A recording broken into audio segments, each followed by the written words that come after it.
Phone করে জুবিনা আমার সাথে কথা বলে যে আমি সিঙ্গাপুর থেকে এসে গানটা রেকর্ড করি, যার জন্য আর শ্রীপ্রীতমকেও পাগল করে ডাকে। আর আজকের থেকে শ্রীপ্রীতম বা আমার রিলেশনটা আজকের থেকে না, প্রচুর আগে থেকে ওর সাথে আমার জুবিনের সাথে আমাদের রিলেশন। আর আমি যেহেতু আমি একটা স্টেটে আছি, আমাকে অ্যাকচুয়ালি ও আসাম থেকে বম্বেতে নিয়ে ফেলেছে জুবিন, নাহলে আমি আজকে বলিউডে যেতাম না। আমি প্রীতম চক্রবর্তীর কাছে কাজ করছিলাম 4.5 বছর, সেটা বিকজ অফ জুবিন গান।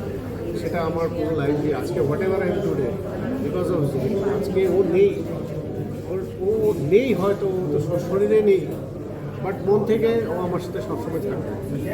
ও আমার স্বপ্নতে প্রায় আসে, সবসময় আসে। তো এটা আমাদের একটা মানে ও আমাদের একটা বহুত বড় বেস ছিল, যার জন্য আমরা এটা সবসময়টা বলতে পারবো। ব্যক্তি জুবিনকে কেমনভাবে পেয়েছেন? অসাধারণ, অসাধারণ। আমি এটা নিজে বন্ধু বলে বলছি না, আমি ওকে গায়ক হিসাবটা ছেড়ে দিয়েছি। গায়কটা তো ঠিক আছে, গান গাচ্ছে, গায়ক অ্যাকচুয়ালি জীবনের আমি সবচেয়ে মেন কথা বলছি, ভগবান ওকে গানটা দিয়েছে পপুলার হওয়ার জন্য। আসলে ও সেটার জন্য আসলে গান গেয়ে সবার সাথে ওর পরিচয় হয়েছে, কিন্তু ও এসেছিল মানব সেবা করতে। ও মানব সেবা তো করেছে না, আমি বলে বোঝাতে পারবো না। আই হ্যাভ সিন, আমি কিছু কিছু জিনিস দেখেছি।